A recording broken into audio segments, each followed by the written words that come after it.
Shalom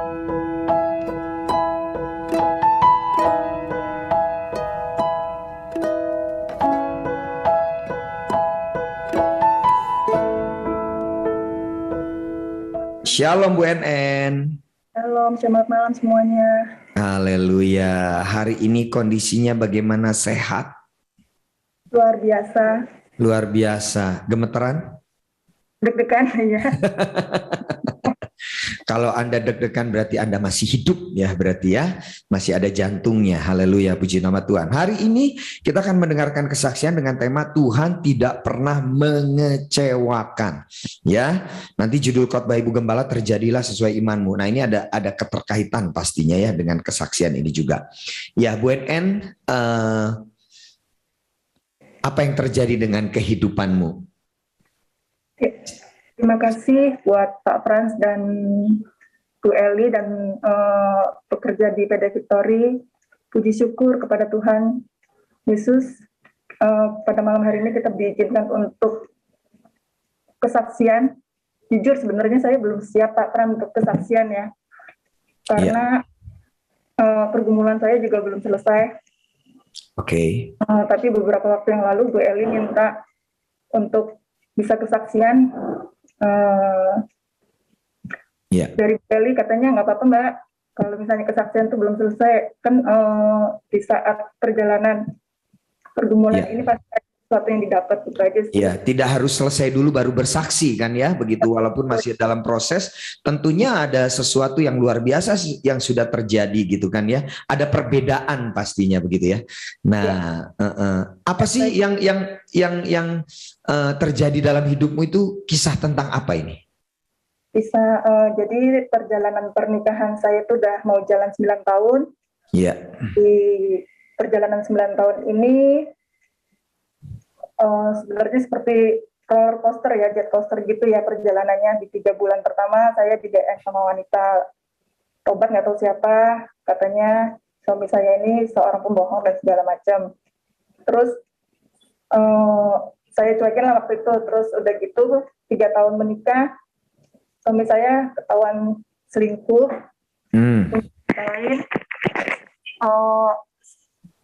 Saya tuh ketahuannya tuh lewat handphone karena dia tuh punya 2 handphone ya. Dan saya tanya dia enggak, terus dia marah gitu dan dia mengancam untuk pisah gitu lah. Terus di saat 3 tahun itu permasalahannya nggak begitu lama. Yang permasalahannya yang lama itu yang pada awal tahun ini ketahuan dia juga selingkuh gitu, sampai dia mengancam untuk pisah, untuk cerai gitu. Memang sih saya ini wanita yang wanita yang galak sih ya kali ya, judes, terus itu nggak sabaran, perfeksionis gitu. Iya, diakui ya seperti itu ya sifat aslinya ya. Iya. Di saat perjalanan ini saya bertemu dengan Instagramnya Bu Eli itu, saya merenung gitu lah. Apa sih yang terjadi? Kenapa Tuhan memberi ini gitu lah. Terus saya berpikir apakah Tuhan turut bekerja lewat suami saya agar saya itu menjadi lebih baik atau gimana gitu. Terus saya merenung. Terus saya berusaha untuk, saya kan tinggal di rumah mertua. Saya berusaha untuk untuk mengerti mertua yang tadinya hubungan dengan mertua kurang baik. Saya berusaha untuk mengalah dengan mertua, berusaha untuk tidak sakit hati, berusaha untuk nerimo lah istilahnya kalau bahasa Jawanya ya. Iya. Terus udah gitu berusaha untuk diam, tidak melawan, berusaha untuk dalam hati itu sabar dan kamu harus mengampuni. Terus saya berusaha untuk lebih rendah hati, tidak angkuh dan bohong. Oke, baik. Nah, menurut Ibu NN, apa sih alasan suami Ibu berselingkuh itu? Nah, kalau alasan selingkuh ini saya kurang tahu Pak, karena sejujurnya saya tuh ketahuan suami nakal itu setelah menikah. Oke. Ya memang sih beda. Suami saya kalau diborong orang lebih ganteng ya, gitu dan kayak gitu. Jadi sebelum menikah dia tuh udah nakal. Terus terakhir dia bilang sebenarnya saya nggak cinta sama kamu gitu. Oh. Kamu, karena dia juga bilang terpaksa gitu loh, karena sebelumnya juga orang tuanya melarang dia menikah dengan wanita pilihannya. Hmm. Oke. Tapi bukan menikah karena sesuatu hal, bukan ya, Ibu NN ya? Memang apa namanya, biasanya ada yang menikah karena apa, by accident itu ya katanya. Enggak ya, bukan ya? Enggak. Emang sih Enggak. sebelum menikah suami saya pernah ngajak tidur bareng, saya tolak gitu loh. Terus dia bilang, kenapa katanya gitu, saya nggak mau, saya bilang gitu. Oke. Baik, Ibu NN ada keturunan? Belum. Belum ada. Apakah mungkin alasan dari perselingkuhan suami juga karena memang dia ingin mendapatkan keturunan begitu? Beberapa kali sih saya tanya, dia alasannya bukan karena itu ya. Oh. Malah justru katanya kalau saya nggak mau diceraiin, justru dia menambah saya itu menambah dia berdosa gitu loh, karena dia emang sifatnya tukang selingkuh katanya gitu. Oh gitu. Jadi ada ya yang hobinya selingkuh gitu ya? Ada ya hobinya gitu ya? Saya sih waktu kejadian kedua ini sih saya berusaha untuk tidak marah, berusaha Iya. untuk sabar. Mm-mm. Dibanding awal yang pertama dulu ya. Yang pertama Mm-mm. dulu saya sempat shock, sempat marah-marah. Yang kedua kemarin tuh saya hanya berdoa aja. Terus Hmm. eh, dia kan di saat COVID kemarin kan 1 tahun nggak kerja ya. Oh ya. Tapi ibu bekerja. Tapi ibu bekerja. Puji Tuhan, Tuhan masih mengizinkan saya memiliki pekerjaan sampai Oke. saat. Nah, di Ya. saat dia bekerja itu, saya berusaha untuk memenuhi kebutuhannya. Oke. Terus udah gitu, justru di saat dia mendapatkan pekerjaan kembali lah, dia di situ melakukan perselingkuhan itu. Hmm. Saat dia awal-awal kerja itu, di awal-awal tahun ini, apa aja yang dia minta, saya berusaha untuk memenuhinya. Walaupun dia udah selingkuh gitu ya. Saya Hmm. sabar, berusaha dengan, walaupun dia kadang-kadang kalau misalnya lagi jelek sifatnya, dia tuh marah gitu loh. Tapi saya Hmm. berusaha untuk tidak menanggapinya. Hmm. Itu Oke. sih. Jadi yang ketahuan itu 2 kali, yang ketahuan berselingkuh itu 2 kali ya? 2 kali. Tapi selama dari 2017 ke sini kemungkinan sih iya ya, karena saya juga nggak tahu ya, karena dia kan punya 2 handphone, satu handphone itu saya Hmm. nggak tahu apa isinya gitu. Oke. Pernahkah selingkuhan suami itu menteror atau menghubungi Ibu NN? Pernah nggak? Enggak. Nggak pernah. Justru yang kedua ini tuh mereka tuh video callan, bermesra-mesraan itu di kamar saat saya Mm-mm. itu. Dan itu berpikiran, suami saya mungkin berpikiran saya itu bakalan ngamuk, bakalan marah-marah gitu. Tapi saya cuma hanya diam aja. Oh, jadi dia sengaja ya, Ya, kayak sengaja gitu melakukan itu di depan Ibu NN supaya Ibu marah atau apa? Ternyata Ibu nggak marah begitu ya? iya. Nah, Apa sih yang membuat Ibu nggak marah itu? Kenapa ya? ya Kira-kira? karena di saat perselingkuhan pertama itu saya bertanya, Tuhan, apa sih yang Tuhan mau dengan Tuhan menjodohkan saya dengan suami saya saat ini? Tuhan hanya berkata, tolong selamatkan suami kamu untuk aku. Itu aja sih. Hmm. Terus yang kedua kali ini, Tuhan saya nggak sanggup, saya bilang gitu. Bagaimana saya cara menyelamatkannya? Kamu cukup diam aja dan berdoa. Sisanya serahkan padaku. Itu aja sih. Oke, Ibu sudah bergabung dengan PD Victory ketika ada terjadi hal-hal seperti ini? Saya baru lihat itu, saya itu melihat Instagramnya Bu Eli itu di Januari ya, Januari akhir. Nah, saya Januari 2022 ini? iya, betul. Oh, baru saja ya, belum Ya, setengah tahun ini ya berarti ya? belum. Hmm. Nah, dari situlah saya semenjak Februari saya rajin ngikutin live Instagram sama Zoom-nya Bu Eli. Hmm. Baru sering, Bu Eli mungkin tahu ya, 2 minggu terakhir ini saya benar-benar akhir Mei kemarin tuh saya benar-benar down karena suami saya bilang saya gugat kamu cerai gitu, dan keluarganya menyetujui karena keluarganya beralasan kasihan kamu mendampingi anak saya yang selingkuh melulu katanya gitu. Kan kamu kalau misalnya bercerai toh kamu bisa menikah lagi. Itu alasan mereka gitu kan. Tapi kan saya bilang saya mau mengikuti firman Tuhan, saya nggak akan menikah lagi. Keluarganya bilang tidak semua firman Tuhan bisa diikutin, katanya gitu. Saya hanya dalam hati, Tuhan ampunilah mereka, saya mau mengikuti firman Tuhan aja, karena firman itu hidup dalam hatiku. Itu aja sih, Pak. Keluarga suami, keluarga Kristen? Kristen. Oh, malah keluarga suami malah menyarankan untuk bercerai karena alasannya supaya kamu tidak menderita begitu ya Bu NN ya, supaya kamu nggak menderita begitu ya. Iya betul. Oke.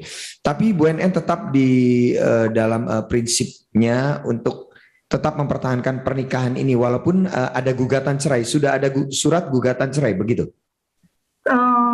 Saya minta mujizat dari Tuhan dan kemurahan Tuhan sama belas kasihan Tuhan, kiranya surat itu tidak ada. Itu aja sih. Oke. Belum ada ya, belum ada sama sekali ya surat datang ya, tidak ada ya. Cuma ancaman suami ingin bercerai begitu ya? Iya, dan dia katanya baru mau masukkan gugatan dan mereka kan baru mau bicara dengan orang tua saya. Sama saya jangan dulu karena mungkin orang tua saya kalau dengar ini kan bakalan shock ya. Iya. Cukup ya gitu. Keluarga Bu NN juga keluarga Kristen juga? Orang tua semua Kristen? Kristen. Oke, baik. Berarti, nah dengan proses seperti ini, menurut Bu NN, apa sih yang diajarkan Tuhan kepada Bu NN dengan proses ini? Saya lebih mencari cintanya Tuhan ya. Jadi saya lebih banyak sekarang ini setiap malam dan setiap pagi di saat doa fajar, saya doa fajar itu mulai jam 3 atau kadang-kadang jam 2. Saya mulai dia mendengarkan apa sih yang Tuhan mau dari saya. Itu aja sih Pak saat ini ya. Saya juga belum tahu ya, karena jujur saat saya ada masalah saat ini, pertolongan saya itu hanya dari Tuhan. Tempat cerita saya itu kalau nggak ke Bu Eli hanya pada Tuhan aja gitu. Saya nggak ada tempat cerita, nggak ada sama sekali. Saya mau cerita sama siapa juga saya bingung gitu.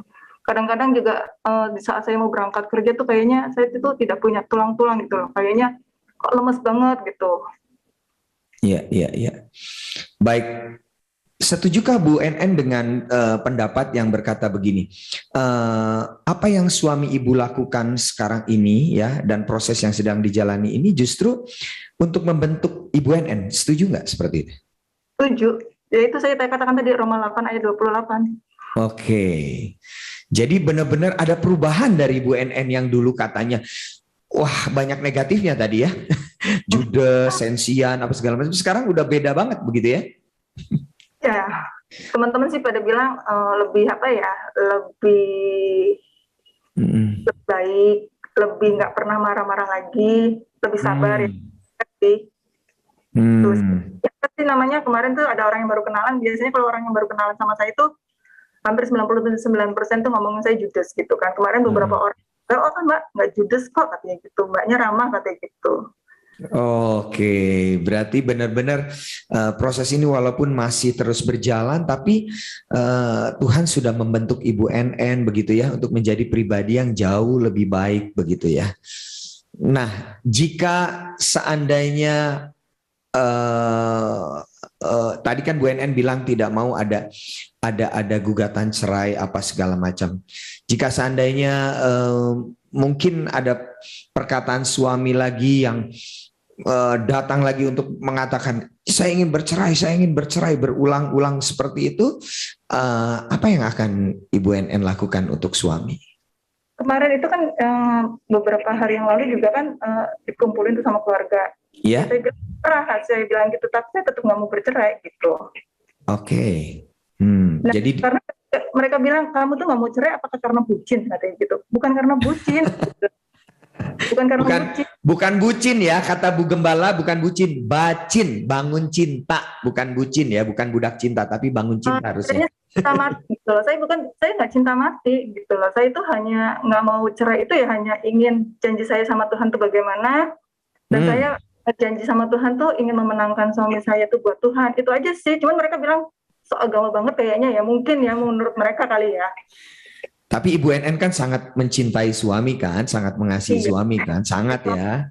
Ini saya berusaha untuk melepaskan suami biar Tuhan bentuk gitu loh. Karena saya ingin diubahkan dulu sama Tuhan dan saya menyerahkan diri saya dulu pada Tuhan. Itu aja sih. Nah, karena ada banyak yang alasannya karena takut agama dengan masalah kerohanian atau agama. Tapi memang pada dasarnya Bu NN masih mengasihi dan mencintai suami ya, masih Iyalah ya. Pak. Pastinya.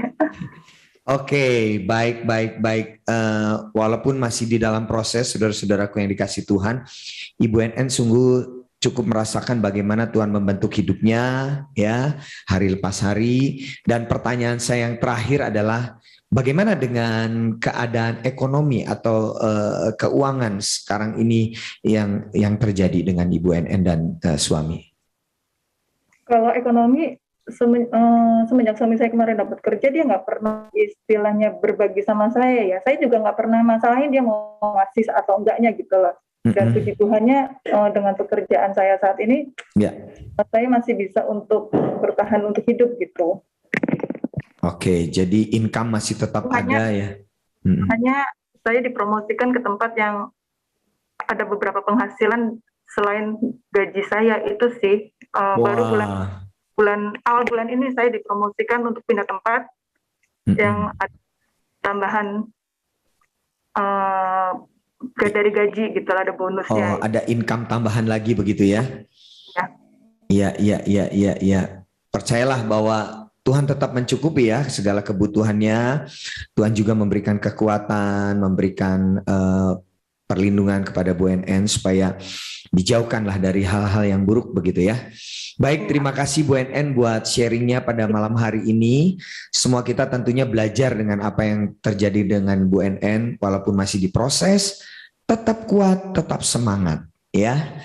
Thank you Bu NN. Sampai ketemu. Tuhan Yesus memberkati. Tuhan Yesus memberkati. Haleluya.